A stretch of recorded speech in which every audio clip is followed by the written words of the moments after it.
really, in this kind of reality of America today, what people are looking for is someone to listen to them and someone to ask them questions.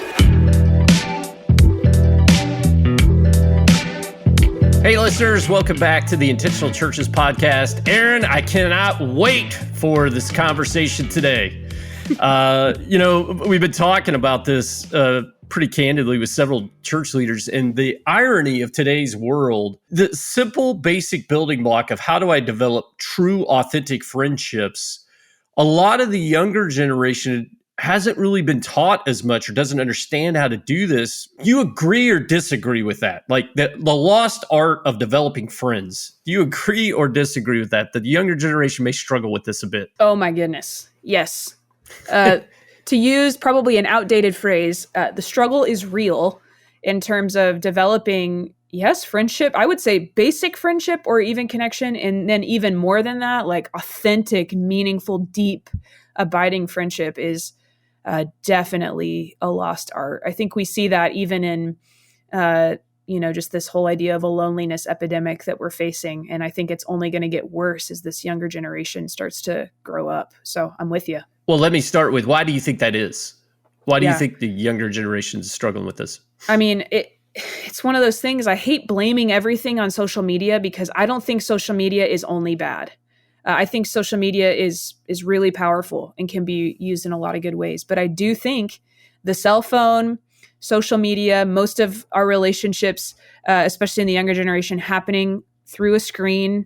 And then you add on top of that, many kids missed at least 1 year of school from COVID, if not 2 or 3, just depending on where you live and your situation, which caused all on its own, even without the phone and social media and all those outside factors, that alone caused like this kind of social delay, Mm-hmm. And so it's really interesting because even like when I step into our student ministry here at Canyon Ridge, the kind of maturity level and even ability to socially connect from like, let's say our 6th graders today is what used to feel like a 3rd grade or 4th grade level. Like you can just kind of feel the environment. Every environment that we have from kids through students just feels younger than it actually is. And I think that's a pandemic on top of technology and the ways that we have just kind of put technology in front of kids. And in many ways, in many households in America, that's what's raising our kids. And so it's caused just a real lack of connection. Would you say it's true for 20 and 30 somethings too?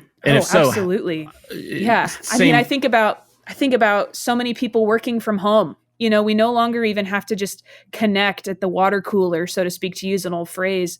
Our time of connection is we hit the end of the Zoom call and we're in our house by ourselves. Or we're in our house with only our family or our roommate or whoever we live with. And so that kind of casual social interaction, we have lost that, I think of so many people my age, who work from home or can find all their entertainment and hobbies online, they don't even have to go. We can do all of our, even down to like, think about it, Doug. I can do all my grocery shopping. I have done all my Christmas shopping, everything, from my phone. I have not had to speak to one individual. And so even basic conversation is just like becoming a lost art form. Yeah. You mentioned earlier the loneliness epidemic.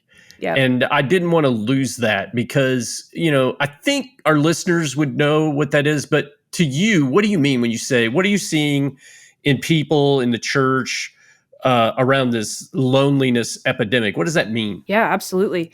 Actually, earlier this year, the Surgeon General released a report. It's like over 80 pages long, talking about this loneliness epidemic that we're experiencing in America. And basically, it's got a lot of pretty graphs on it and stuff like that. But basically what it says is, and this is kind of what we've already talked about, while our connection together with one another outside of the home is going down, our isolation is increasing month by month by month for many, many Americans. And actually, in the report, it says that 50%, actually over 50% of adult Americans would say they feel lonely and they regularly experience social isolation.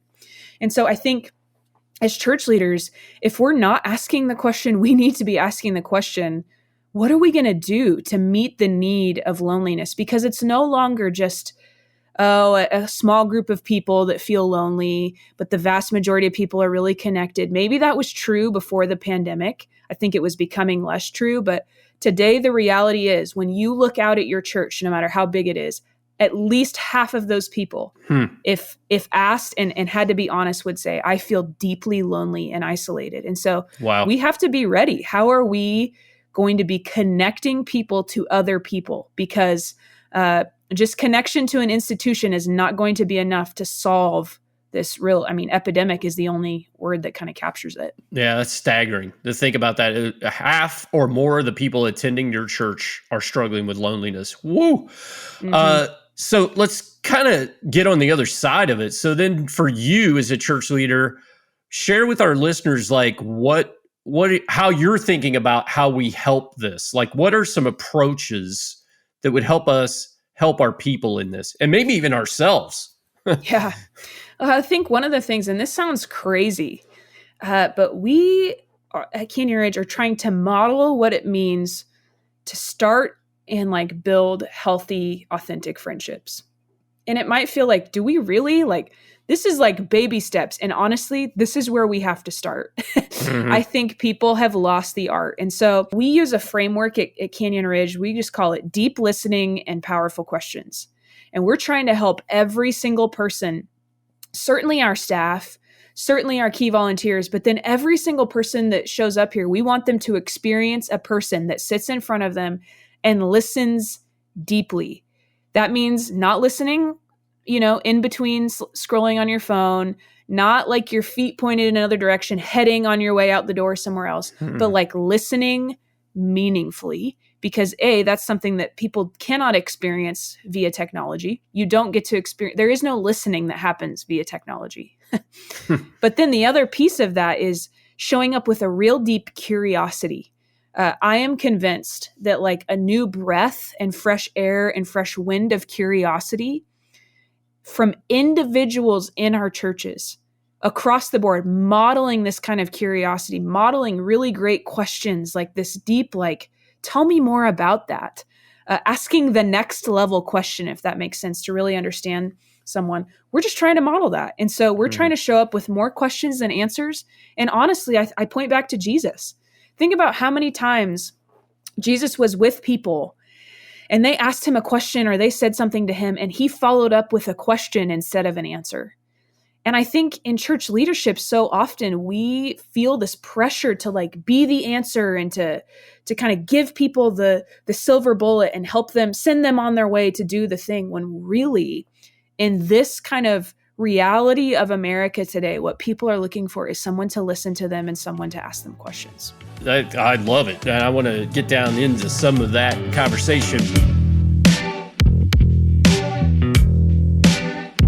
I'm reminded of a friend of ours, and I've never heard this story, so I hope our listeners can find it as amusing as I have. A friend of ours uses this phrase about Americans, that your questions suck. Yes. So yes. On this curiosity thing, that's what he's trying to get at. Tell us the story of what our friend Dan means when he says, basically, our questions suck as Americans. Oh my goodness, yeah. We, like I already kind of mentioned, we offer this simple training, just deep listening, powerful questions. And part of this training is helping people ask better questions. Because I have never thought about the questions I ask more in my life until the last year or so. Because, like Dan says, our questions suck. They are often closed questions like, did you like that? Yes or no? Simple things like that, or they don't dig a layer deeper. They don't cause people or invite people to like think deeply or think critically. They're just so on the surface. And so Dan's challenge to really our whole staff was, your questions suck. And if you want to have meaningful conversation with people, and more than that, if you want to model to them how to have meaningful conversations with the people in their life, your questions have to get better. They cannot suck. They can't be closed. They can't be superficial. You need to think about questions before you ask them. And so, he actually had us do like a question inventory where we just thought through, like every time we asked a question in a day, we had to think about the question we asked and then answer the question, did that question suck or not? Really? And so, yes. And so I've done this before of like auditing my own questions and realizing either A, I didn't ask any questions or enough questions, or B, the questions I did ask were just terrible. They didn't seek to understand or to know. They were any number of reasons why they were terrible. But yeah, it's kind of a catchy, kind of catches you off guard phrase. But I think for many of us, our questions are pretty terrible. Yeah, I think you're referencing of Jesus. I mean, just go back through the Gospels. It's literally, we have a friend who's done a compilation of all the questions of Jesus, and it's literally a 4-page document. It's dozens upon dozens of questions. And it leads to this, I believe, psychologically. Here's the phrase I use: Jesus is teaching us to help others through guided self-discovery. Because the power of when I self-discover something is exponentially more impacting to my life, transformative to my life, as opposed to what I'm told. So I think about it when I'm parenting. I try to do the same thing, especially with teenagers. I'm trying to get to the right question so that they can self-discover. I love it. I love the idea of powerful questions. So tell me, give us a personal, awesome, when this generated an incredible exchange, this approach of deep listening and powerful questions, and then also any epic fails you want to share with our listeners. Oh my goodness. Well, the funny thing is, we've trained many people kind of in this mentality and this framework, and it's not complicated because we don't do complicated things here. We do everything is very simple so that it's portable and repeatable. But I sat down with this volunteer and I started asking her questions. I'm starting with my epic fail first because it's funny. I start asking her questions as she's talking, and she looks right at me and she's like, "You're doing the thing. You're doing the thing where you're trying to ask good questions instead of asking me questions that suck," and just totally called me out, read my mail. And then the conversation was just kind of over, and she was laughing about it, but I was like, I totally am doing that. And that's one of the downsides when you train people how to think this way, then they can just sniff it out anywhere. They're like, "You're trying to ask me really powerful questions right now, and I am not here for it." I've had people say to me on our staff, don't ask me really great questions right now. Just tell me what you think. Please don't ask me a question, because we have just kind of tried to create this culture that just asks more than talks at. And so it's pretty funny. That's good. In terms of kind of unlocking me, Doug, I think it's exactly what you just said. I really don't believe, and this is true confession, I don't know that I would still be at Canyon Ridge, and I really don't believe I'd be in this role if it weren't for really great people coming alongside me and asking really powerful questions and helping me discover rather than telling me what to do. That is what has been so key. And I think about this even in terms of how we help people learn the scripture. Every church leader wants people in their church to learn the scripture. And we often tell them what to believe. And that's not wrong or bad. There's a time and a place for really great teaching. And I believe in great preaching. I think that's a vital part of the church. But when we send people out in groups, what kind of questions are we handing them so that they can have their own real powerful discovery of the scripture alongside other people? And so we use a simple framework with really powerful questions, like as simple as, what does this passage say about God? Well, there's 100 different answers to that. And that's the beauty. The beauty is not the question itself. It's what the question creates in a group of 8 to 10 people. What does this passage say about humans? And then you ask just simple discovery-based questions, helping people self-identify and self-discover. And then the last question you ask is, how will you obey what you've read today? What is God inviting you to do with what you have discovered today?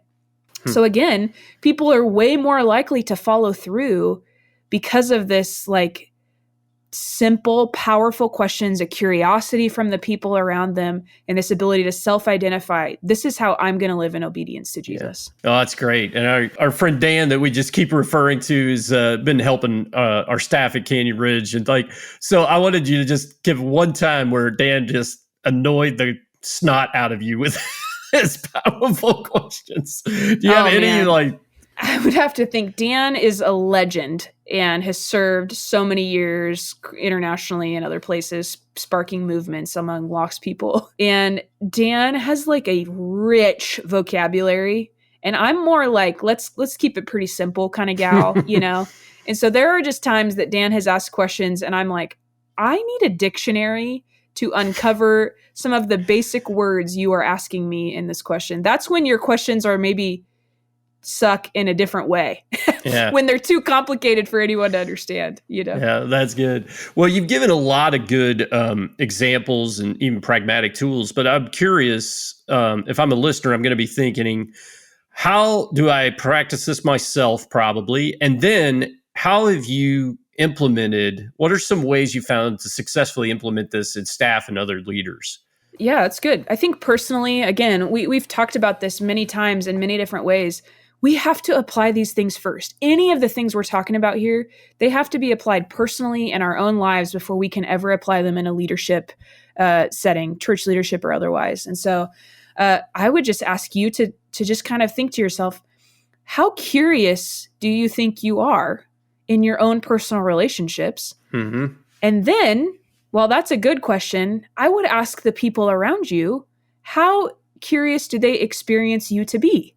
Because those answers might be very different. You might think, I'm really curious, but your spouse or your roommate or your close friend or your kids might have a different perspective of how curious you are or are not. And so learning to practice curiosity, I always say, ask one more question. How in every conversation you enter personally, can you just try to ask one more question before you state an answer or give advice or anything like that? And so that's one kind of simple personal application of that. I think when you're thinking about your staff and your key volunteers and leaders, I think the same is true. Do you celebrate? Let me back up. How is good leadership defined from your staff and others? How do you measure success? Like what would have to be true of someone that you would point at that person and say, they're a stellar leader or they're a real developing, solid leader? There's a lot of potential there. Because if the kind of curiosity they demonstrate and the kinds of questions they ask aren't a part of how you are sort of measuring someone's success or potential as a leader, it should be. I often say in my role here at Canyon Ridge, when I'm looking at like potential leaders in our staff, I'm looking at how good are the questions they ask and how willing are they to ask questions instead of just give answers. Because I think for so long as church staff, we have felt the pressure to have the answer and be the answer, and that's no one's fault. But I think as we kind of, at least for us at Canyon Ridge, have headed in a different direction, we have had to ask some honest questions of ourselves. And in turn, we've had to be better showing up with more questions and less answers. And that's really hard. And so the same kind of auditing on your staff. How much curiosity is present here? How much curiosity does our congregation experience from our staff? How many times are we tempted to give an answer instead of asking another question? So those are just a couple simple applications. Oh, those are great. You know, I had this mentor who had this phrase that I've turned into a little bit of a game along these lines. And so I've been trying to do this for many, many years because what we're talking about, being a deep listener and being really curious, it takes a lot of practice. And so the standard to him was, if you can get the other person to talk 80% of the time in a conversation, they will feel like you talked the same amount. That's so, crazy. Is that nutty or what? Yeah. So psychologically, I have this little game I played for years where I literally try to get somebody to talk 80% of the time, no matter where I'm at, social settings, neighbors. And ironically, it's weird Doug, how are you doing that to me right now? Maybe. Just kidding. I think that's the whole point of a podcast, right? Yeah. Okay. The thing for me now is I realize I retain more about people's stories. And my wife says often, it seems like you have so many friends, back to this original topic of how do we really truly help our people develop friendships, that I sometimes now, because I'm older, can't remember a name, but I can remember a detail of the story from the questions I'd asked about the person. Are you finding that to be true as well? Like the amount of information your brain can retain about individuals when you're getting their story through great questions, it blows my mind. Do you find that to be true too? And oh yeah, absolutely. I think too, like I have people in my life personally, like there's the lady that works at Albertsons, and I know so much about her life, but I cannot remember her name. But I know about her daughter, and I know about the car she drives, and I've seen pictures of her dog. And if I saw her name tag, I'd remember it. But yeah, remembering details of people's lives, which again, going back to what we were talking about to begin with, this is what people are longing for, to be known in a different kind of way. And this is why people are going to be showing up at our churches, to experience this kind of authentic, deep being known and knowing others that technology and social media just cannot provide for us. This is kind of an off-the-wall question, but with this, it sounds like this is DNA at Canyon Ridge. Like it is a part of the very fabric of leadership and everything else, that we learn how to be deep listeners and how to be curious as we're on our way to developing deep, authentic friendships and relationships. I'm curious. I know you preach some. Has this shaped your preaching, Drew's preaching, Mitch's preaching? The people who preach, is it affecting the way in which you preach? Because preaching by design has traditionally been telling, right? So how, if any, is it changing preaching? Yeah, I would say the way we think about preaching is we're trying to preach to create hunger, not satisfaction. And so hunger often results in more questions, a desire to learn more, to seek more, to explore more. And so we are not trying to answer everything for everyone. And there is a real temptation in doing that, especially when you're talking about hard things or challenging topics or whatever. There's this real temptation to be the answer for everything. And we are trying to preach in a way that creates hunger. And so often our preaching has lots of powerful questions embedded all throughout it for people to wrestle with. So yeah, we might have some, witty little one-liners that we say that go up on a screen, but really more than that, what's going up on our screens, what people are receiving in their hands, what they're walking away with is powerful questions.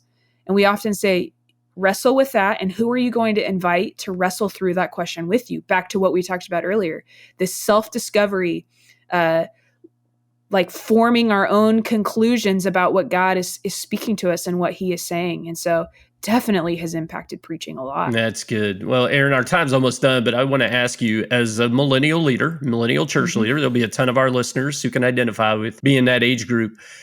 Do you have hope?